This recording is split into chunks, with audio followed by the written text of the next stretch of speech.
दोस्तों वक्त हो गया है सुबह की ताजा बड़ी खबरों को जानने का। तो उससे पहले यदि आप हमारे चैनल पर नए हैं तो चैनल को सब्सक्राइब करने के बाद घंटी बटन को जरूर से दबा दें ताकि हम जो भी वीडियो डालें आप तक पहुंचती रहे।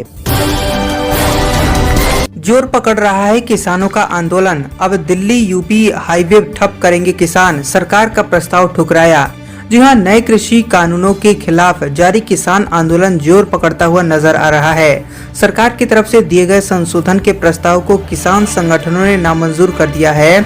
इसके बाद हुई किसान नेताओं की बैठक में कई बड़े फैसले लिए गए हैं। इस बार किसान दिल्ली उत्तर प्रदेश हाईवे और राजस्थान के हाईवे को ठप करने की तैयारी कर रहे हैं। इसके अलावा दिल्ली में नाकेबंदी किए जाने की खबरें हैं। सरकार ने किसानों के सामने 9 सूत्रीय प्रस्ताव रखा था। यह ड्राफ्ट 13 संगठन नेताओं को भेजा गया था। किसान नेताओं का कहना है कि जो प्रस्ताव सरकार ने हमें भेजे थे हम वह पढ़े हैं और उन्हें नामंजूर कर दिया है। उन्होंने चेतावनी दी है कि अगर कानून वापस नहीं लिया गया तो हम इस आंदोलन को उग्र करेंगे। नया धरना 14 दिसंबर को दिया जाएगा। सिंधु बॉर्डर पर मजदूर किसानों ने कहा कि 12 दिसंबर को जयपुर दिल्ली हाईवे को ब्लॉक किया जाएगा।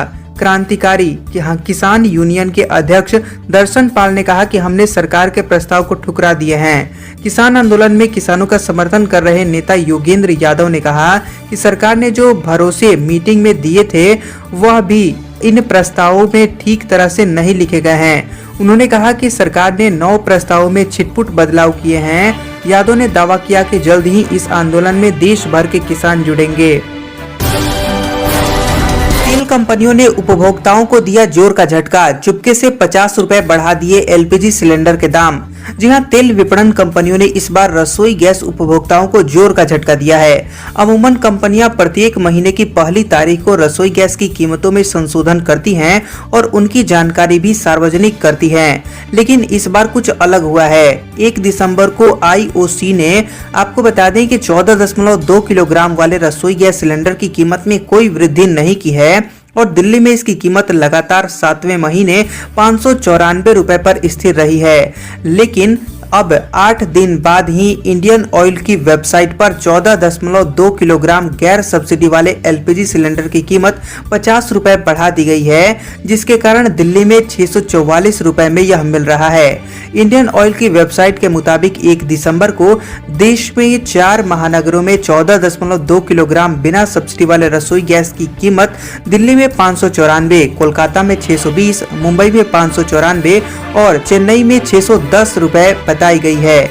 लेकिन अब 9 दिसंबर को इसी वेबसाइट पर 14.2 किलोग्राम बिना सब्सिडी वाले रसोई गैस की कीमत दिल्ली में 644 रुपए, कोलकाता में 670 रुपए, मुंबई में 644 और चेन्नई में 660 रुपए हो गया है। मोदी कैबिनेट ने देश भर के लिए पीएम वाईफाई को दी मंजूरी, 1 करोड़ डेटा सेंटर खुलेंगे। जी हां, आपको बता दें कि कृषि कानून पर किसानों के जारी आंदोलन के बीच केंद्रीय कैबिनेट की बैठक हुई। प्रधानमंत्री नरेंद्र मोदी की अगुवाई में ये बैठक हुई है, जिसके बाद केंद्रीय मंत्री प्रकाश जावड़ेकर, रविशंकर प्रसाद और संतोष गंगवार ने कैबिनेट फैसलों की जानकारी दी। केंद्रीय मंत्री रविशंकर प्रसाद के मुताबिक सरकार देश में 1 करोड़ डेटा सेंटर खोलेगी। इस योजना को प्रधानमंत्री वाईफाई एक्सेस इंटरफेस नाम दिया गया है, जिसके जरिए देश में वाईफाई की क्रांति लाई जाएगी। इसके तहत सरकार पब्लिक डेटा ऑफिस खोलेगी। इसके लिए किसी लाइसेंस की जरूरत नहीं होगी। किसी भी मौजूदा दुकान को डेटा ऑफिस में बदला जाएगा। सरकार की ओर से data office data aggregator app system के जरिए 7 दिनों में खोलने की इजाजत दी जाएगी। बंद हो गया देश का एक और बैंक, जानिए लाखों ग्राहकों की जमा रकम का क्या होगा। जी हां, भारतीय रिजर्व बैंक ने महाराष्ट्र के एक और सहकारी बैंक को बड़ा झटका दिया है। आरबीआई ने कराड़ जनता सहकारी बैंक का लाइसेंस रद्द कर दिया है।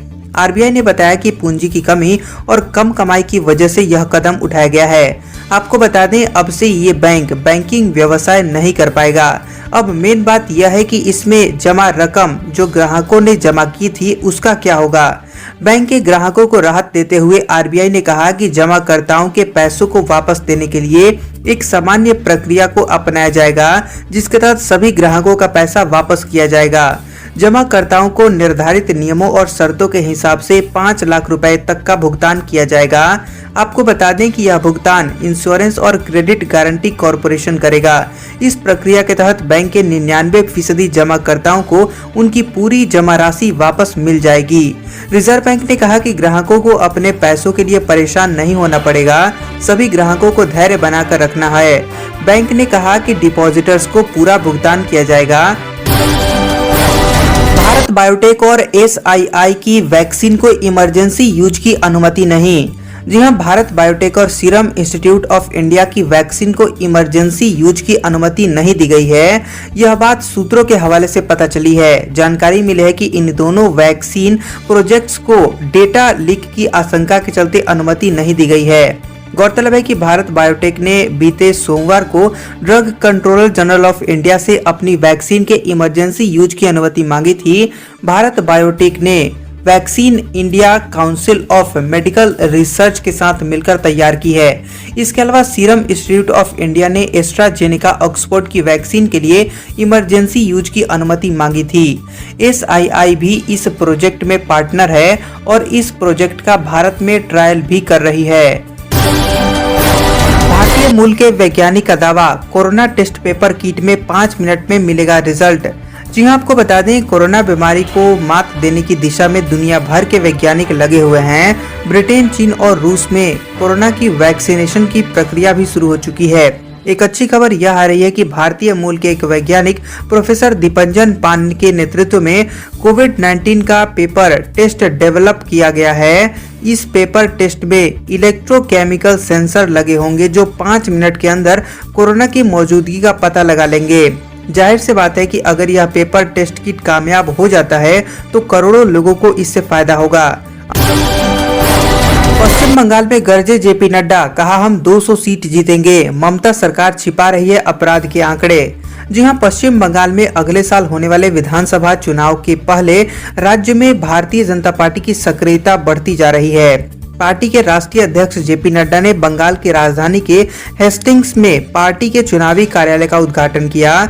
नड्डा बंगाल में 2 दिवसीय दौरे पर हैं। खास बात यह है कि बंगाल में चुनाव 2021 में है, लेकिन बीजेपी ने अभी से सियासी तैयारियां शुरू कर दी हैं। इससे पहले गृह मंत्री अमित शाह भी बंगाल में 2 दिनों का दौरा कर चुके हैं। कोलकाता में कार्यक्रम को संबोधित करते हुए नड्डा ने ममता बनर्जी की सरकार पर कई आरोप लगाए हैं। उन्होंने दावा किया कि सरकार आंकड़े छिपा रही है। बीजेपी राष्ट्रीय अध्यक्ष ने कहा कि बंगाल में मानव तस्करी, बलात्कार और महिलाओं पर हुए अपराधों की संख्या सबसे ज्यादा है। उन्होंने कहा कि ममता दीदी ने क्राइम ब्यूरो को आंकड़े देने बंद कर दिए हैं। इतना ही नहीं, कोविड-19 मामलों की संख्या देने से भी इनकार कर दिया है। नड्डा ने आरोप लगाया कि उनकी सरकार राजनीतिक हितों के लिए लोगों को मुख्य धारा के मामलों से दूर रख रही है। उन्होंने दावा किया कि राज्य में हम 200 सीट जीतेंगे, तो वहीं उन्होंने कहा कि राज्य में भ्रष्टाचार के मामले भी बढ़े हैं।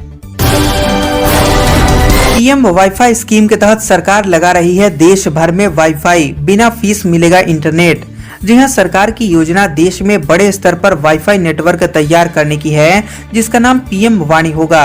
खास बात यह है कि इस पब्लिक वाईफाई का इस्तेमाल कोई भी कर सकेगा और इसके लिए किसी तरह का रजिस्ट्रेशन या फिर फीस नहीं लगेगी।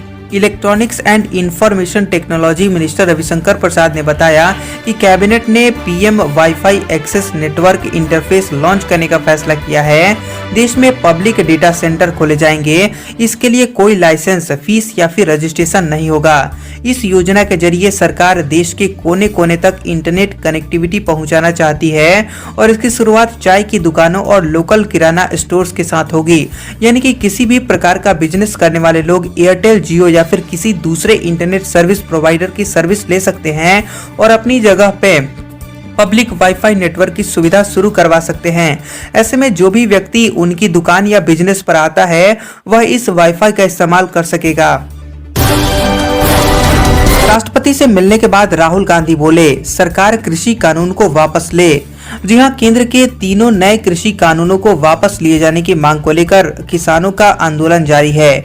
इसी बीच विपक्षी दलों ने भी कृषि कानूनों पर अपनी चिंताओं से अवगत कराने और इसे वापस लेने की मांग को लेकर विपक्षी दलों का एक प्रतिनिधिमंडल राष्ट्रपति रामनाथ कोविंद से मिला। 5 सदस्यीय प्रतिनिधि मंडल में कांग्रेस नेता राहुल गांधी, एनसीपी प्रमुख शरद पवार, टीआर बालू, भाकपा के महासचिव डी राजा और येचुरी शामिल रहे। मुलाकात के बाद राहुल गांधी ने कहा कि हमने राष्ट्रपति से कहा कि किसान विरोधी कानूनों को वापस लिया जाए। राहुल गांधी ने कहा कि राष्ट्रपति के साथ मुलाकात में हमने कृषि कानूनों को रद्द किए जाने का अनुरोध किया। ये कानून बिना चर्चा के पारित किए गए हैं। उन्होंने कहा कि जिस तरह से कृषि विधेयक पारित किए गए, हमें लगता है कि यह किसानों का अपमान है, इसीलिए वे ठंड के मौसम में भी प्रदर्शन कर रहे हैं। हमने राष्ट्रपति से कहा है कि कृषि कानूनों को वापस लिया जाना बेहद ही महत्वपूर्ण है। फिर सरकार पर भड़की महबूबा मुफ्ती, कहा बीजेपी नेताओं को प्रचार की छूट तो मुझे क्यों नहीं। जी हां, जम्मू कश्मीर के पूर्व मुख्यमंत्री महबूबा मुफ्ती ने एक बार फिर बीजेपी सरकार पर निशाना साधा है।